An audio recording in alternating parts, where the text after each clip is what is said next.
हरे कृष्णा। आज का हमारा सत्संग है कृष्णस्तु भगवान स्वयं। भगवान आंशिक अवतार नहीं, पूर्ण अवतार है। हम सब जानते हैं भगवान विष्णु के कई अवतार हुए और भगवान भक्तों के लिए नाना प्रकार के अवतार करते हैं और उसको शुद्ध भक्त लोग श्लोकों में गाते हैं और फिर उससे बाकी भक्त लोग गा गा कर प्रभु को प्राप्त कर लेते हैं, हंसते गाते नाचते।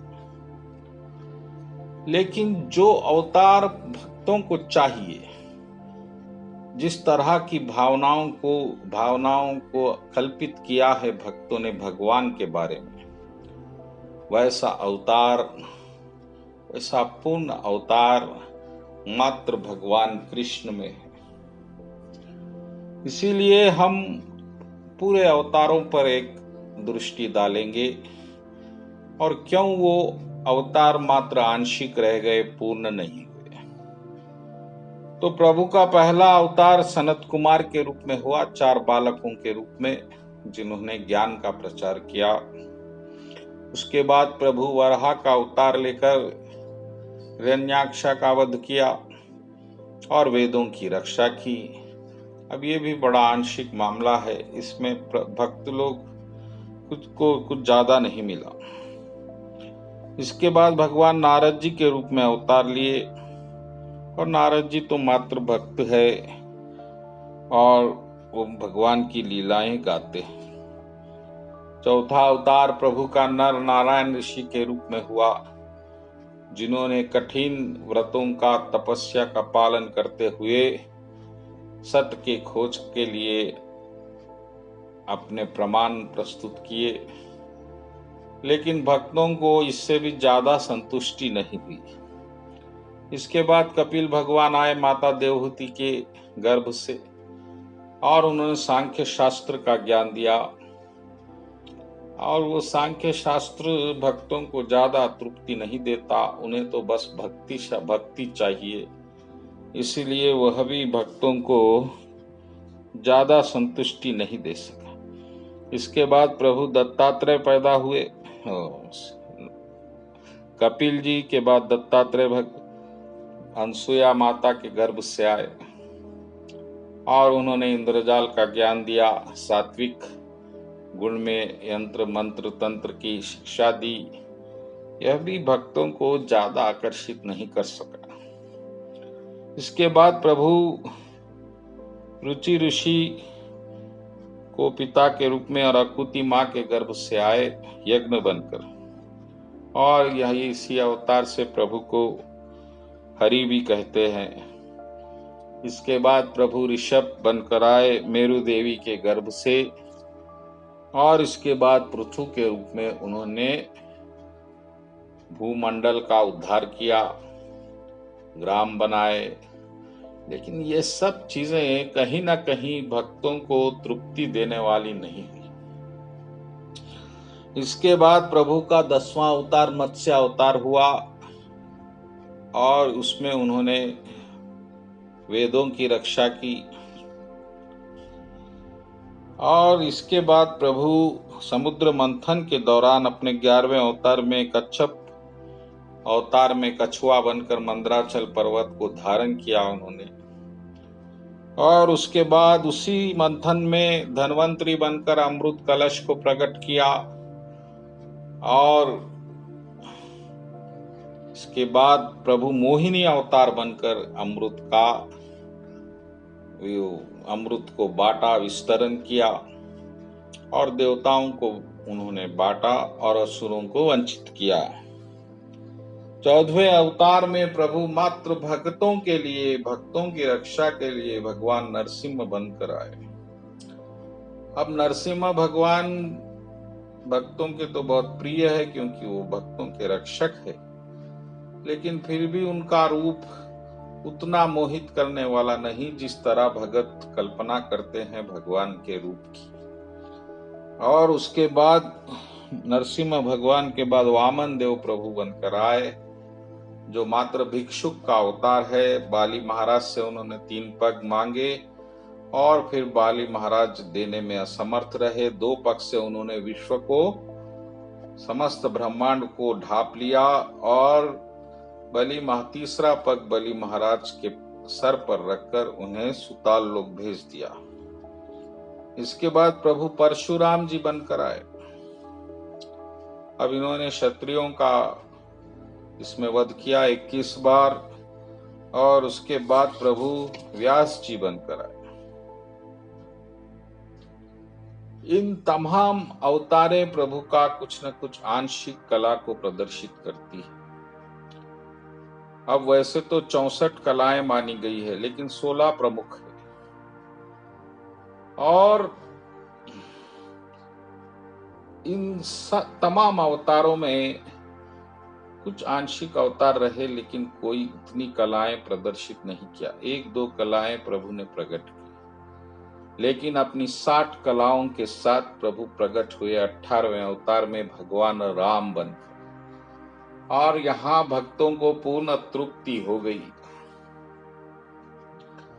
अब यहां पर प्रभु ने अपनी 60 कलाएं प्रकट की और प्रभु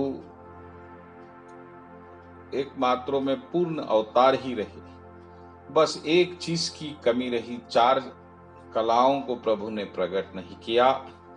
वह था प्रेम, रास, संगीत और नृत्य।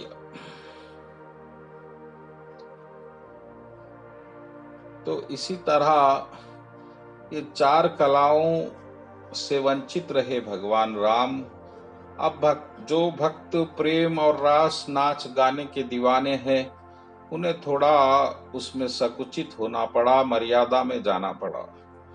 लेकिन जब फिर 19वां अवतार बलराम जी का हुआ, जो कृष्ण के बड़े भाई है, शेष जी है, 20वां अवतार जो हुआ वह भगवान कृष्ण का हुआ। और श्रीमद् भागवत के पहले स्कंद के 3 अध्याय के 28वें श्लोक में ये कहा गया है। सुखदेव महाराज ने कहा, एते चांश कलाः पुंसाः कृष्णस्तु भगवान स्वयं।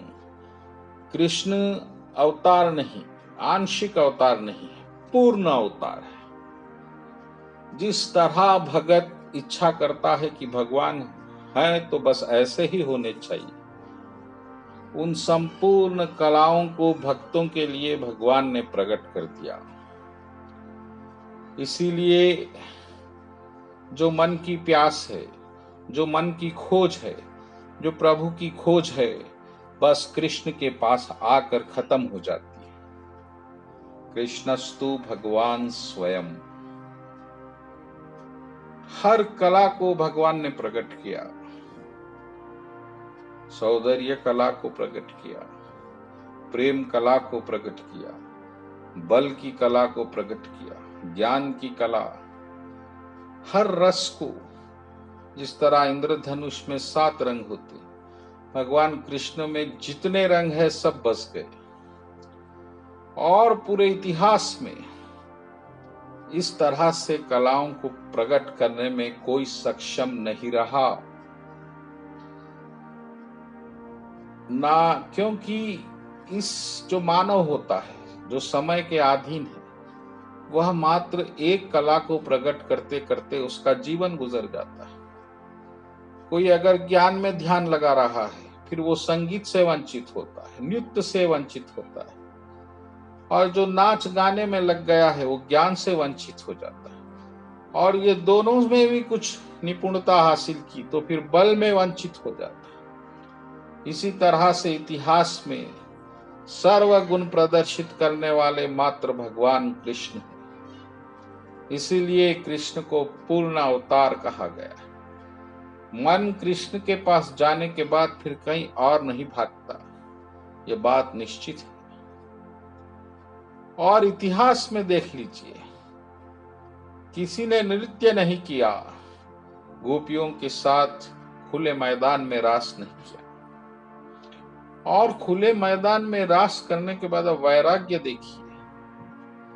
एक क्षण में उन्होंने गोपियों को छोड़कर मथुरा आ गए, फिर उस तरफ कभी नहीं झांका। इस तरह से और अर्जुन को मात्र 2.5 घंटे में उन्होंने गीता कह दी, जो हमारे धर्म का आधार बना हुआ है, भगवत गीता। इस तरह से भगवान कृष्ण पूर्णमिदं पूर्णस्य पूर्णमेवावशिष्यते। ईशानोपनिषद में भी कहा गया है कि क्योंकि कृष्ण पूर्ण है, कृष्णस्तु भगवान स्वयं। इसलिए क्योंकि भगवान कृष्ण पूर्ण है, उन्हें अवतार नहीं माना गया। कृष्णस्तु भगवान स्वयं, वो भगवान जो वहां है यहां प्रकट होते, इसमें कोई संदेह।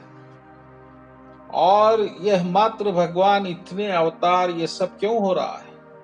एक भगत के लिए। भगवान चाहते हैं कि भगत इन लीलाओं को पढ़े, इन लीलाओं में रमे और इन लीलाओं का बार बार गान करे, उसे गाए और उसे दूसरों से कहे।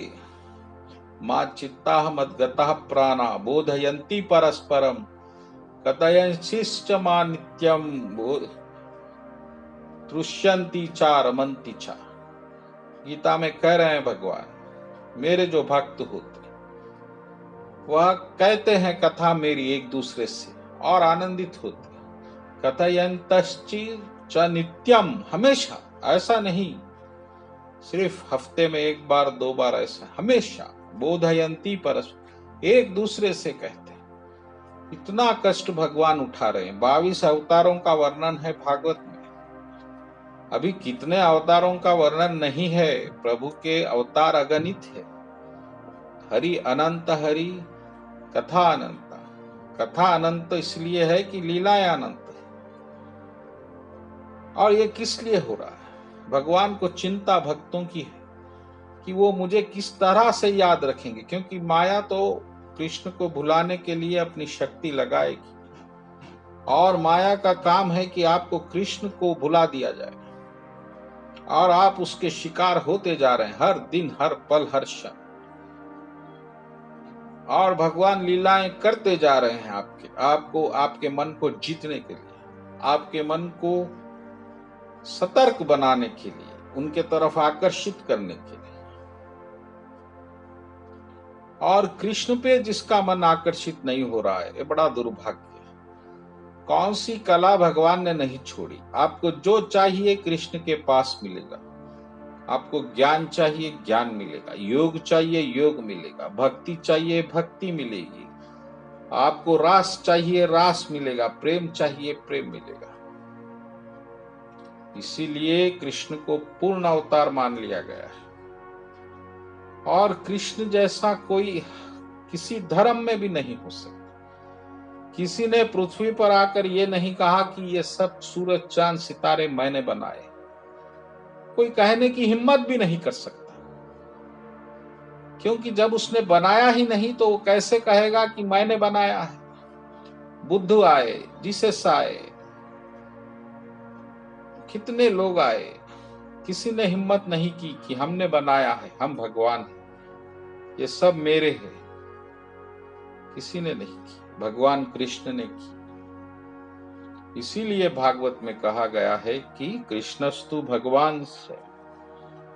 और उसी अध्याय में 29वें श्लोक में, 3रे अध्याय के पहले स्कंद में यह भी कह रहे हैं सुखदेव महाराज, जन्मा गृहम भगवतो।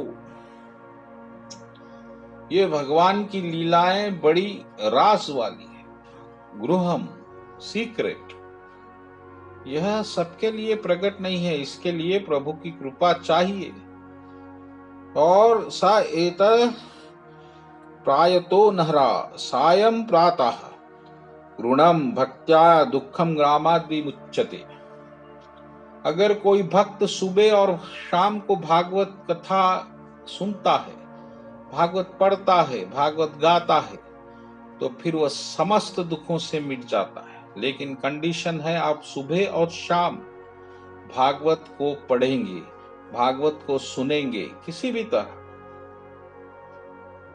क्योंकि कृष्णस्तु भगवान स्वयं, जब भगवान आकर आपके लिए भागवतम बनाए हैं, क्यों बनाए?